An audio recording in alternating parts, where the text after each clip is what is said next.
ate, magandang hapon po. Pwede ko po ba kayo interviewin saglit po? Sige po. May isa po akong katanungan dito.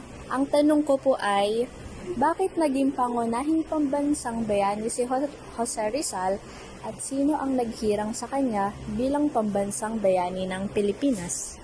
Ah, Kaya siya inihirang bilang isang pambansang bayani dahil sa kanyang mga akda kung saan na naging dahilan upang sumiklab ang mga mamayang Pilipino para lumaban sa mga Espanyol at ipaglaban yung ating mga karapatan bilang Pilipino. At sa tingin ko naman, ang naghirang sa kanya is yung um, mga, mga mamamayan ding Pilipino na lumaban kasama siya. Sige po. Thank you po. Hello po ate, magandang hapon po. Pwede ko po ba kayo abalahin saglit po? Yes po. May isa lang po akong katanungan po tungkol po kay Jose Rizal. Sige po. Ang tanong ko po ay, ano po yung pangatlong nobela ni Jose Rizal po? Makamisa po. Okay po, thank you po. Hello po. Meron lang po ako isang katanungan. Maaari ko bang tanungin at ayos lang po ba ito? Ang una ko pong katanungan is, what was the first poem written by Jose? The first poem written by Sir Rizal is mga kabata or Tuktal Chari. Tama po. Hello po. Meron po akong isang katanungan po patungkol lamang po kay Jose Rizal. Okay lang po ba yun? Okay lang po. So, ito po yung aking katanungan. Who were Jose Rizal 9 girlfriends po? So, mga pangalan po nila ay si Consuelo Ortigo Irey, Segunda Kadigbak, Seco Husoy, Gertrude Becket, Suzanne Jacobi, Leonor Valenzuela, Nuli Busted, Leonor Rivera, at Josephine Bracken. Thank you po. Magandang araw. Pwede po ba kayo matanong? Oo naman. Sa inyong palagay, ano yung huling salita na sinabi ni Rizal? Customatum S. Magandang araw. Pwede po ba kayo matanong? Sige po. Sa inyong pong palagay, ano yung kahulugan ng apelyido ni Rizal? Sa aking palagay po, ang salitang Rizal po ay nagmula sa salitang racial na nagmula sa lingwahe ng Espanyol. Hi po sir, pwede po kayo ma-interview? Okay, Ano po yung name nyo? I'm Raven Josh Apeliedo from Library Department. So sir, yung tanong ko po is, who is the main protagonist in Jose Rizal's novel Noli Me Tangere? Nalimitang here. Crisostomo Ibarra. Thank you po.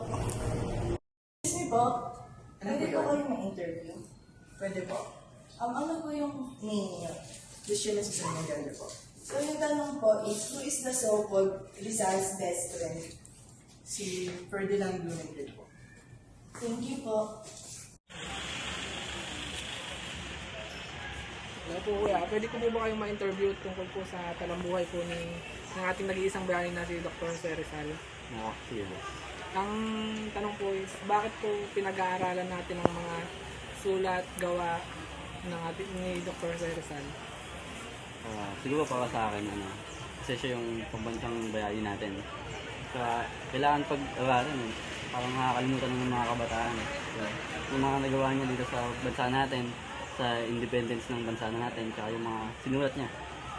Mag-serve din siguro ng inspiration sa mga kabataan ngayon, tsaka patriotism, yung importante yun. Ito na, kulang naman sa mga kabataan ngayon. Thank you po. Anong lingwahe ang salitang Noli Me Tangere? Latin. Alam mo ba kung anong ibig sabihin nito sa English? Sa aking palagay ay touch me not. Tama.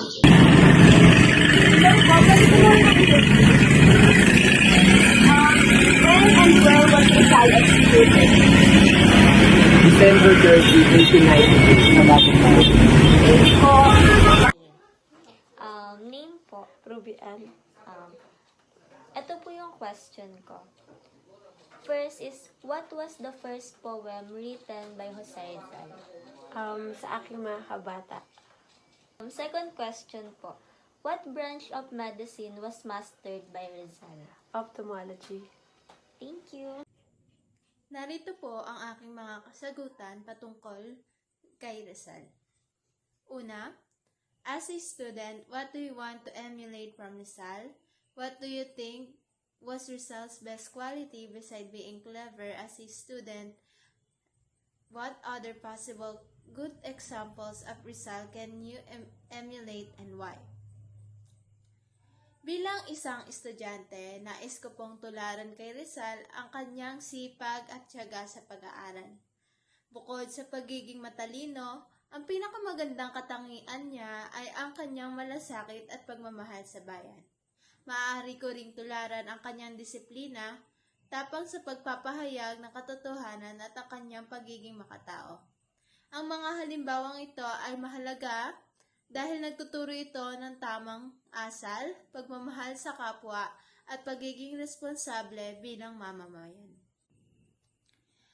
Ikalawang katanungan, in what ways does Jose Rizal's perspective on nationalism and patriotism relate to business ethics and professional conduct? Siguro po sa akin pong pagkakaalam, ang pananaw po ni Dr. Jose Rizal tungkol sa nasyonalismo at patriotismo ay may kaugnayan sa business ethics at professional conduct. Dahil parehong nakatuon sa pagiging makaturungan, responsable at tapat. Tulad po sa pagmamahal ni Rizal sa ating bayan, ang isang profesional ay dapat may malasakit sa kapwa, sa lipunan, at sa kanyang tungkulin bilang isang mamamayan. Ang tamang pamamalakad sa negosyo ay hindi lamang para sa sariling kapakinabangan, kundi para rin sa ikabubuti ng mas nakararami, na siyang diwa ng nasyonalismo at malasakit ni Dr. Jose Rizal. Yun lamang po ang aking mga kasagutan. Maraming salamat po sa inyong panonood sa amin pong munting pag-interview sa amin pong mga kaklase, kaibigan, at maging sa mga nagtatrabaho po, hindi lamang po sa loob, pati na rin po sa labas na aming eskwelahan. Maraming salamat po.